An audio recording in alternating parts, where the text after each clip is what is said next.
This video will cover the expectations for coaches, players, and parents at the World Cup's Youth Soccer Festival. This is what the video will look at, the festival information and game expectations. I guess the big thing we need to stress is that parents are responsible for their kids at all times. Of course, the coaches will be coaching them during game time, but ultimately you are responsible for your kids and you have to be with them at all times.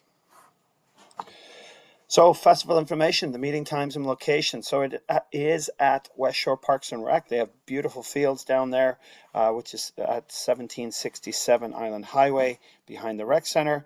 Coaches, we ask you to meet on Thursday to get your team bags, which you'll pick up from the info tent at Westshore Parks Rec Fields. You'll also meet the players at 8:30 on Friday, Easter Friday morning. And so coaches, we ask you to be there at 8 o'clock and players and parents, if you can be there at 8:30 to meet your coach. And you'll meet your coach just where JDF Field 3 is, on just kind of behind fields 1, 2, 3, and 4, the mini fields.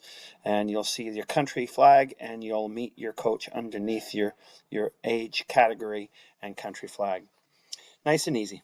The opening ceremonies start at 9 o'clock sharp, so try and get there on time. There is parking, lots of parking, but you may want to arrive early just to make sure you get that parking that you need. Or, better still, bike, take the bus. So, once you meet your coach, you will get a swag bag, and within the swag bag, we have the Soccertron skill card.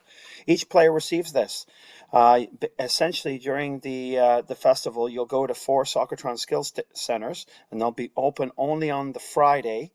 And basically, if you complete all 4 of the skill activities, you'll then head to HQ for a prize wheel spin. And we've got some amazing prizes there.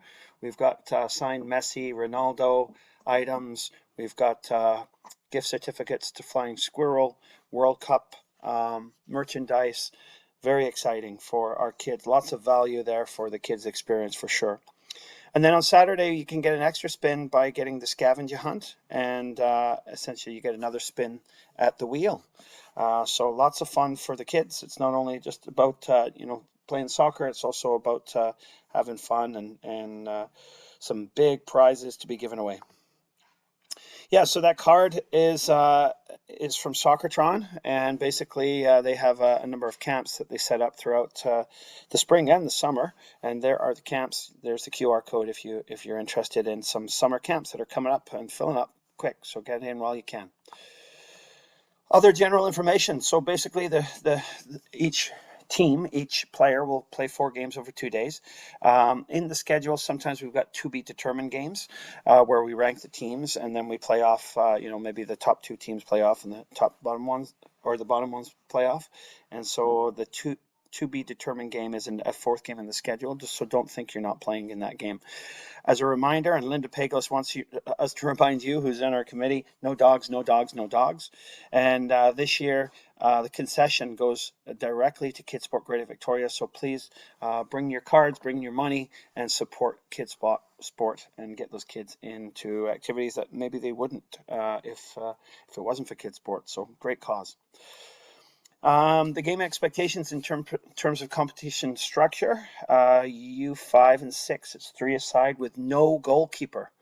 U7 to 9 is 5 aside.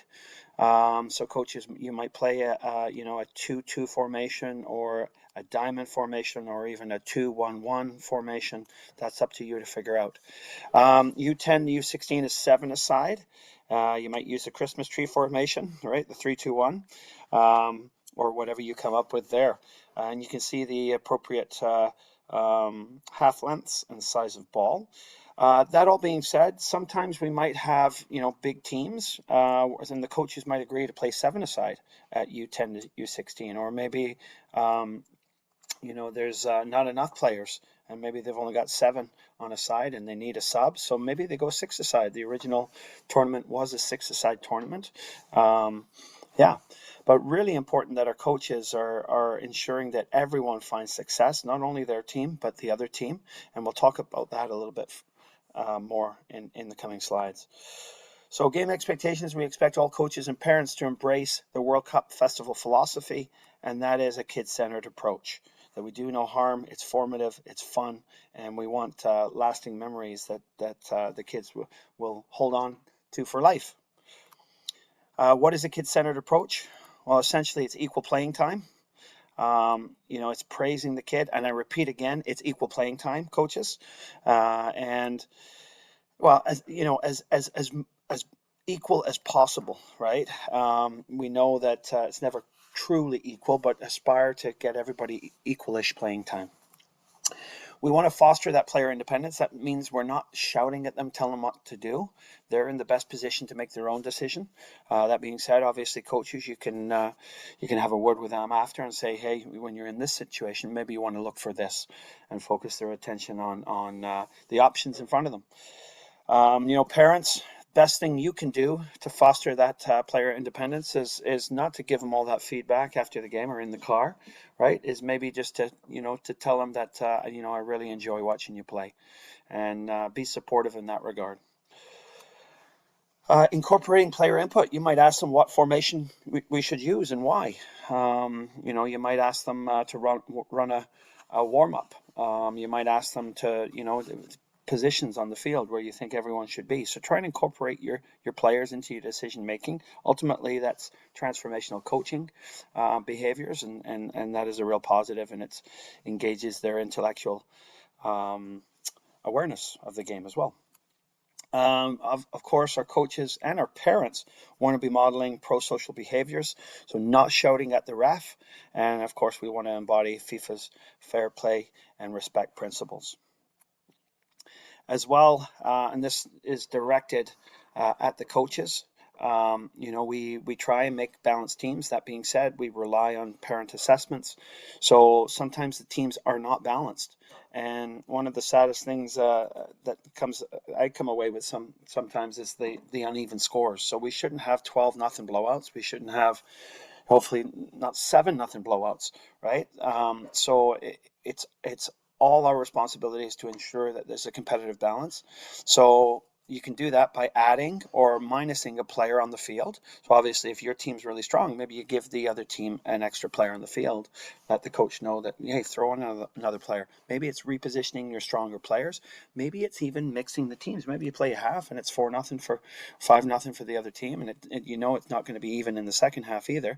Maybe you say, hey, second half, you want to mix teams up, and we should have some pennies at HQ for you to do that. Okay.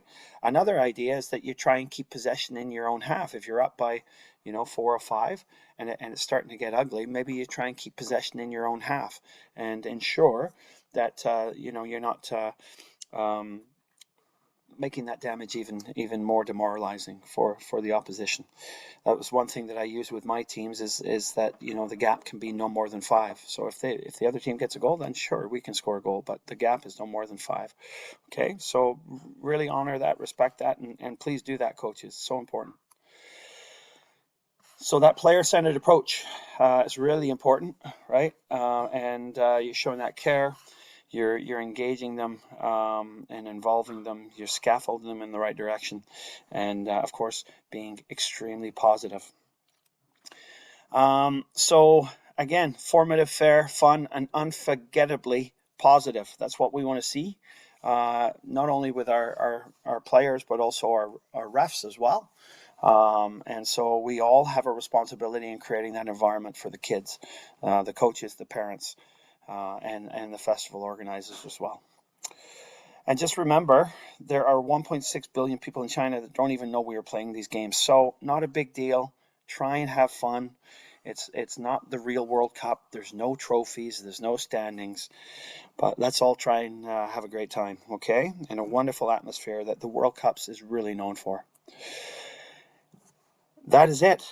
So if you've got any questions or concerns, if you want to sponsor the World Cup next year, please let us know. There's an email where you can reach me at. Thank you so much. I look forward to seeing you on the field.